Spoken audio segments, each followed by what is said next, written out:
Solvit – efektyvus problemų sprendimas Europoje. Kristina dirba odontologe Kaune. Ji patenkinta savo karjera. Vieną dieną jį įsimyli klientą italą. Susituokia ir persikrausto į Italiją.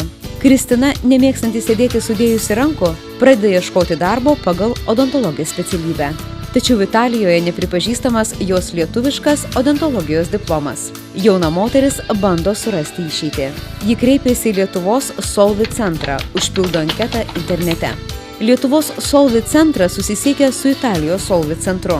Kristinos diplomas pripažįstamas tinkamu. Ji sėkmingai įsidarbina. Solvit padeda spręsti tarpvalstybinio pobūdžio problemas Europoje, kai neteisingai taikomi ES teisės aktai, iškilus sunkumų bendraujant su valdžios institucijomis. Lietuvos Solvit centras, Lietuvos Respublikos ūkio ministerijoje.